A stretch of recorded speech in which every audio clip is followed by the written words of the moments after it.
In the harsh sunlight of the Sonoran Desert, power is never given. It is inherited or taken by force. For 3 decades, Joaquin El Chapo Guzman Loera ruled the global narcotics trade with an iron fist. He built the Sinaloa cartel from a regional smuggling ring into a multi-billion-dollar shadow empire, moving hundreds of tons of cocaine, heroin, and methamphetamine across international borders. When federal authorities locked El Chapo away forever in an American supermax prison in 2019, the world believed the Sinaloa empire would crumble. Security experts predicted a power vacuum, a swift and bloody collapse. They were wrong, because waiting in the wings was a new generation, young, ruthlessly pragmatic, and raised inside the inner sanctum of the world's most dangerous crime syndicate. They call themselves Los Chapitos, the Little Chapos. And leading this dangerous new era is El Chapo's eldest and favorite son, Ivan Archivaldo Guzman Salazar. While 2 of his brothers sit behind bars in federal custody, Ivan Archivaldo remains free, hiding in plain sight with a $10 million United States bounty on his head. This is the story of how a cartel prince took control of an empire, redefined global drug trafficking, and became the most wanted man in North America. To understand Ivan Archivaldo, you have to understand the world he was born into. Raised in luxury, financed by blood, Ivan grew up surrounded by armed guards, private jets, and untouchable political connections. But he was not merely a pampered heir. From a young age, his father conditioned him to understand the brutal realities of the family business. In 2005, a 21-year-old Ivan was arrested in Guadalajara on money laundering charges. For 3 years, he sat inside a Mexican high-security prison, learning the inner workings of the penal system and watching how political favors were bought and sold. When a judge overturned his conviction in 2008 due to lack of evidence, Ivan emerged not reformed, but hardened. He realized that the old cartel playbook was obsolete. His father's generation relied on massive cocaine shipments, bribing border officials and fighting traditional turf wars. Ivan saw a darker, far more lucrative future, a future built on synthetic drugs. Under Ivan's leadership, Los Chapitos pivoted the Sinaloa cartel away from plant-based narcotics toward lab-made synthetic opioids, chief among them, fentanyl. Fentanyl changed the economics of crime forever. It required no vast fields of poppies, no reliance on weather cycles, and no years of cultivation. Chemical precursor ingredients were sourced in bulk from industrial suppliers in Asia, shipped to clandestine laboratories hidden in the mountains of Sinaloa, and pressed into millions of counterfeit pills. A single suitcase of fentanyl powder, manufactured for a few $1,000s, yielded millions in pure profit on the streets of Los Angeles, Chicago, and New York. Within years, Los Chapitos flooded North America with synthetic opioids, driving a massive surge in overdose deaths and pulling in unprecedented revenue. The United States Justice Department quickly designated Los Chapitos as the primary engine driving the modern fentanyl crisis. Ivan Archivaldo was no longer just El Chapo's son. He was the head of a multi-billion-dollar enterprise that dwarfed his father's original profits.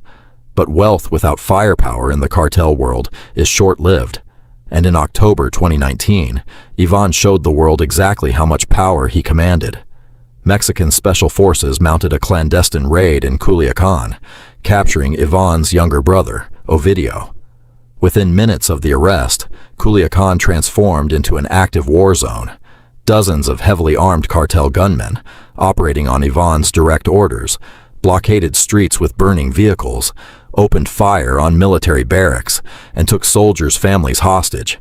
They deployed armored gun trucks mounted with .50 caliber machine guns, paralyzing an entire state capital. Faced with impending slaughter, the Mexican government made an unprecedented decision. They released Ovidio and ordered the military to retreat. The event, forever known as El Culiacanazo, sent a chilling shockwave through international intelligence agencies. Ivan Archivaldo had not just challenged a sovereign nation, he had forced its military to back down on live television. Yet external authority was only half the battle. Inside the Sinaloa cartel, a silent, deadly feud was brewing. Old-school leaders within the syndicate, most notably Ismael El Mayo Zambada, viewed Los Chapitos as reckless, loud, and dangerous to long-term operations. El Mayo preferred discretion and political bribery. Ivan and his brothers favored high-visibility intimidation, brutal enforcers, and direct confrontation. For years, the two factions maintained a tense, uneasy Cold War. But in 2024, that delicate balance shattered permanently. In a staggering act of betrayal, El Chapo's son, Joaquin Guzman Lopez, lured the aging kingpin El Mayo onto a private aircraft under false pretenses, flying him directly into Texas, where U.S. federal agents were waiting to arrest him. The shockwave tore the Sinaloa cartel in half. Virtually overnight, war erupted across the state of Sinaloa. The old guard, known as Los Mayos, mobilized to avenge their leader, while Los Chapitos locked down their strongholds in Culiacan. Streets once bustling with commerce became silent battlegrounds filled with armored convoys, hit squads, and midnight executions. As the violence escalated, the U.S. government intensified its pressure.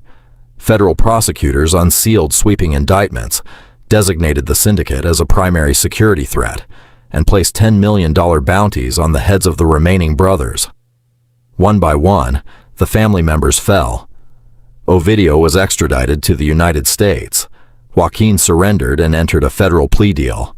Lieutenants, security chiefs, and financial operators were captured or killed in high-stakes military raids. And then, there were two. Today, only Ivan Archivaldo and his brother Jesus Alfredo remain at large. The inner circle has tightened. Ivan no longer stays in lavish mansions or drives supercar convoys. He moves constantly between remote safe houses in the Sierra Madre Mountains and fortified underground bunkers in Culiacan, communicating only through encrypted devices and trusted couriers. He is surrounded by specialized hit squads known as Los Ninis, young, fanatically loyal gunmen trained in urban warfare and anti-drone tactics. Federal agents know that capturing Ivan Archivaldo will not be an ordinary police operation. It will require a full-scale military offensive. In courtrooms across America, prosecutors continue to build their cases as former cartel allies turn government informants, revealing the inner workings of the Chapitos network. Yet, despite the pressure, the bounties, and the army surrounding his territory, Ivan Archivaldo continues to direct operations from the shadows. He knows the history of his trade. He saw his father captured, extradited, and buried alive in a concrete cell in Colorado. He saw his brothers clad in orange jumpsuits in federal courtrooms. He knows that in this business, there are only two endings: a cold steel gurney or a life sentence in a windowless room. But until that day comes, the Prince of Sinaloa rules his syndicate from the mountains, fighting an endless war against rival cartels, federal agents, and the ghost of his father's legacy. Is Ivan Archivaldo the ultimate survivor of the Sinaloa cartel, or simply the last kingpin standing before the entire empire comes crashing down?